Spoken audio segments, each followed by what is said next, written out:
IGN? It's day 2 of the E3 and we are still here to talk about video games, and right now we're going to talk about FIFA 16, I must say, I almost said FIFA 15.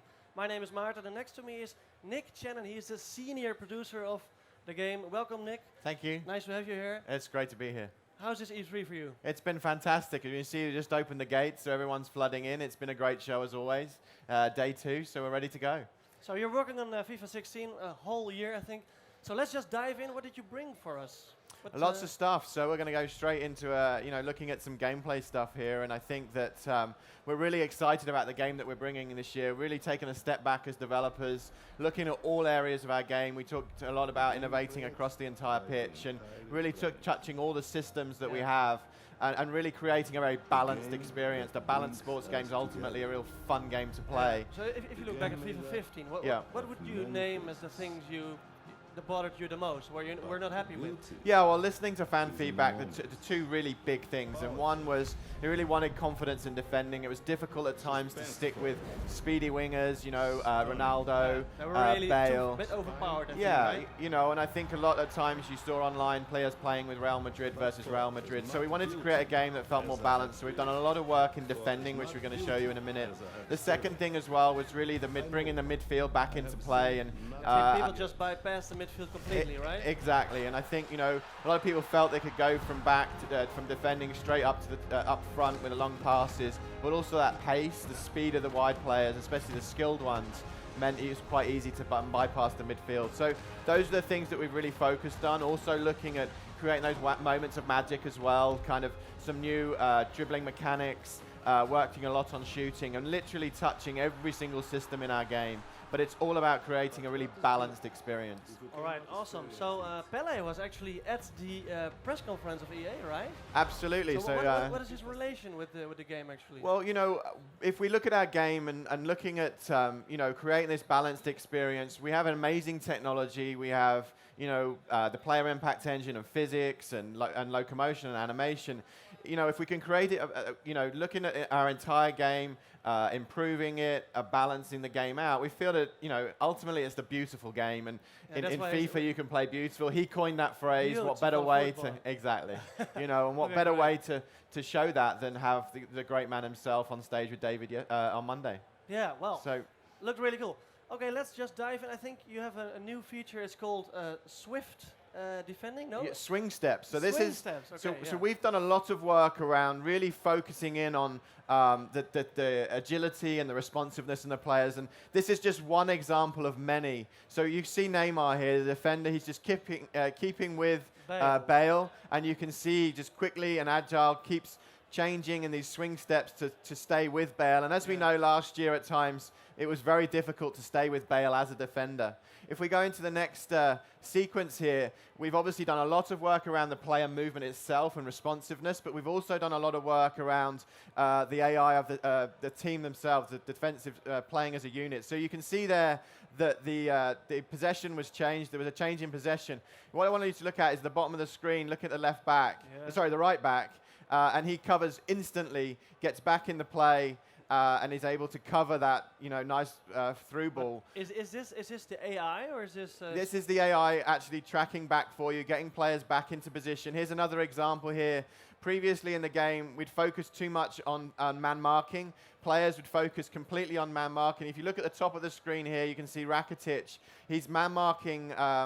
I think it's Ronaldo at the top there. Yeah, that's Ronaldo. Benzema gets the ball, and then you can see Bale makes a great run. So he moves away from Ronaldo because he's covered by PK, and he's able to actually cover that space. So what we're seeing is moving away from man marking to actually cover dangerous space. Really important, and it's sort of transforming the feel of the game. Another thing we just want to show here, I'll come in a little bit closer, is some work we've done around animations and actually some new context in the way that we're doing in defending. So you mentioned this to me earlier. I know you've played this. Yeah, I'm really happy about this. Focus on Marcelo here. We've completely redone all of the slide tackle animations. As he come in, Messi recognizes that he's coming. Marcelo actually commits to slide tackle. Messi then dinks over him. He's never going to reach it. You can now press the slide tackle button again, pop up, and you're Wow. back in the play, and he Yeah. uses body position to actually win back the ball. Yeah, this is totally new. I really like this. I actually played the game yesterday already, and Yeah. I used it a lot, and it works. It really So, helps that responsive feel. So what we're going to go now. Why did you guys do this? Is it because the old sliding tackle was just, it was too, if you missed it, it was just game over? Exactly. I think, slide tackle could be powerful, but it could also just take you completely out of the play. And we wanted to get that responsiveness back, make him feel you had a second choice. You look at top players, they can get up pretty quickly. So we wanted to focus in on that. This is now where we're really focusing in on the midfield, and that's sort of what we call midfield matters again. So we've really completely reworked our interception logic. As the ball comes forward here, Benzema's about to get the ball, but you can see that PK actually gets tight, and he sees the opportunity to come in and intercept. So we're getting these really nice two-player interactions, and he steps in to challenge the ball. Here's another example of it here. The ball comes in, and it's Rakitic again here, actually. He comes in and sees that he can get to the ball and actually slides to do that. Cool. This is transforming the feeling of the game. It's meaning that you can't bypass the midfield anymore. You have to build up play through the midfield, think about different ways to attack.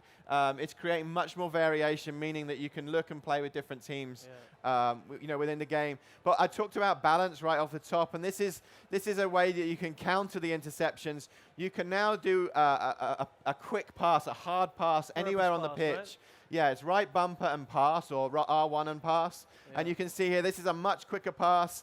Neymar here hasn't got a chance. You can see that Mascherano's trying to do what PK did, but because the ball's played more quickly, he doesn't have that opportunity. Does this also mean it's hard to control the ball as an attacker? That's a great point, and absolutely, depending on where you're using this, how you're using this, the skill of the player that's receiving the ball, it might mean he takes a little heavier touch, absolutely. Right. Again, it's about maintaining that balance. So what we're going to show you here is a new dribbling mechanic. This is what we call no-touch dribbling. This gives you the ability to choose when and where you touch the ball. So if you look sounds a bit odd. It does, no-touch but dribbling. Ultimately, you think about Messi and Ronaldo. They use body swerve, they use feints to get round defenders. It's actually left bumper or L1. You think about the clutch in a car. When the clutch is off, you can dribble normally, a dribble touches. If you engage the clutch, the engine is not engaged anymore, so you can move around the ball without touching it. So here's a great example of it here. Messi just faces up Ronaldo. We're holding down the left bumper here. He goes one way to feint, comes back the other way, and then explodes out. So it's about explosive movement out and goes around Marcello. Is it with a bumper or a trigger? It's left bumper. Okay. Yeah. So if you release it, it's explosive. Exactly. You move out. Exactly. So this is a great way to just humiliate your opponent. Yeah, and this is a way of using it at speed. So here we're using sprint with Ronaldo. And here's, again, it's just a little body feint here. He does it right there. That's enough to sell PK, who slides in, and then he rides the challenge. So it could have gotten up, though. Yeah. Leads in different situations, and it's another little tool that you can use to win the ball. We talked about touching everything. I'm just going to touch on a couple of extra things here. We've completely reworked crossing as well. So I'm going to show you here how we've reworked how you cross the ball, but also our targeting of crosses. Previously, crosses would be very square. Yeah. It was a bit bit of a bit. and a bit of exactly, and a dice roll of who wins the ball. Players would go up, like attackers defend. Exactly. It felt like you had no control of the pass. Yeah. So now, if this is a double tap cross, I'm actually leading the player a little bit more. We're getting players to run onto the ball. In this case, it's Benzema. You can see the ball is in behind the defenders, and he's trying to get in on the ball. Great. What this means, though, is there's more error on crosses. It means that if you don't time it, they'll probably miss. They'll just miss the attacker. So there's more skill involved. It also means there's a better thing if you can get space out wide, you can get a more accurate cross in. The final thing we're going to show you now is just on shots, and just to sort of show you a couple of examples here. We're now spending a lot more effort in looking at how the ball and the foot connect. All right. We're actually using a 3D model of the foot. And in this case, it's a very square shot. He hits it square, laces shot, and you can see this is a more straight driven shot. We're getting more driven trajectories into the game. Feel that we wanted shooting to feel a little bit more rewarding. So this is more of a driven straight shot. Okay. If I show you another example here, this is Kroos. He comes around and he gets his foot around the ball a little bit more. And this is actually a curling shot. It feels a bit more finesse. This is actually a finesse shot? No, this is a normal laces shot again, but it's sort of in-swinging shot, which is nice. And then the opposite here, Benzema cuts across the ball, and it spins away. So really trying to, we've got great ball physics. If we can, more realistically look at how the foot connects to the ball, we can get much more emergent behavior. Last year you totally redid the goalkeepers. Yes. There were some troubles with it, I think. They were pedaling backwards, so it was a bit. Yeah. Well, that was a trouble with long shots. Yeah. How did you guys? So just to sort of, we understand there were some issues. There was some times when goals went in, and it didn't feel great. We've put just as much effort this year as last year into the goalkeepers. We're looking at making sure that balance between the shooter and the goalkeeper feels right, dealing with some of the issues that we had. But really, we have an amazing technology base with the goalkeepers, with the changes that we made, and really helping to develop and enhance that this year. So lots of investment in goalkeepers again. And lots of balancing as well with the play. Absolutely. Another big feature is the women's teams. Yeah. Actually, the first time in FIFA history we get to play with the ladies. Yeah, so I think we're seeing the video here right now, and this for us as a team, we've been working on this for a while and on quite a few years, and we're incredibly proud to be able to bring women into our game. We want to be the most authentic football game there is, and we feel women need to be part of that. But when we bring women to our game, we wanted to make sure we did it right. So we did a prototype. What was the big challenge for that? So we did a prototype about 3 years ago, and we realized that our body scaling, the way we did body types, just wasn't good enough. So we did a lot of work in that technology. We did a very linear scaling. Now we're scaling by body, shoulders, hips. It's created much more unique body types, which actually enhances the man's game as well. We can do tall, skinny players. Peter Crouch, Akafemwa, obviously he's a FUT legend. We can do those kind of body types now in a more authentic way. We did facial scanning, lots of new animations. We also did hair simulation. So we wanted to bring all these elements in when we brought women to our game, and we've been able to do that. So there's like 12 teams right now. 12 international teams, so absolutely. Are there going more international teams? Are there going to be club teams?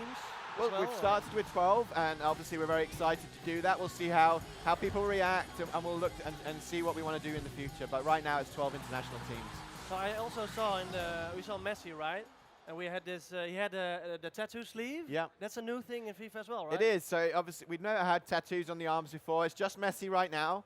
Why is it just Messi? Why? Well, because it's just, technically, it was something we needed to change the way we made up the different body types, again, and we're just focusing on that one right now, and we'll see what happens in the future. Because there's a lot of players with tattoos. Absolutely. So we talked about women's football, we talked about the midfield, shooting, goalkeepers. What else is there completely new? I think it's the trainer, right? The hints and tips during the game. Yeah, so we wanted to create, we obviously have a lot of new players coming in, but also for our core players as well. You get a lot more out of a game when you understand it, when you understand how to play. And I think people don't want to go through a mode. They don't want to go through training, as it were, to learn the game. They want to learn the game whilst playing it. So the inspiration for us is, the best way to learn a game is with a friend sitting next to you. It's, press this button. So we created this overlay system where you play the game. If you're out wide, it says cross. If you're in on goal, shoot.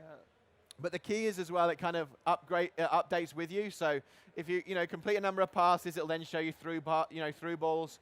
But it'll also start to show you more of the complex controls, double, triple tap crosses. So what we're finding is, how do you choose? I mean, this game is getting pretty complicated. I mean, purpose passing. I always use the left bumper as well to just get to start a 1-2 combination. Yeah, absolutely.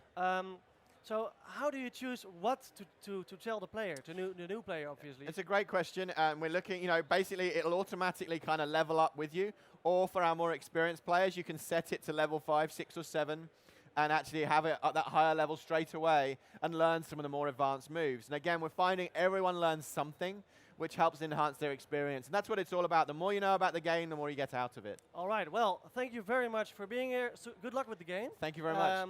Thank you guys for watching. We'll be right back with another awesome game, so stay tuned here at IGN. Thanks for watching.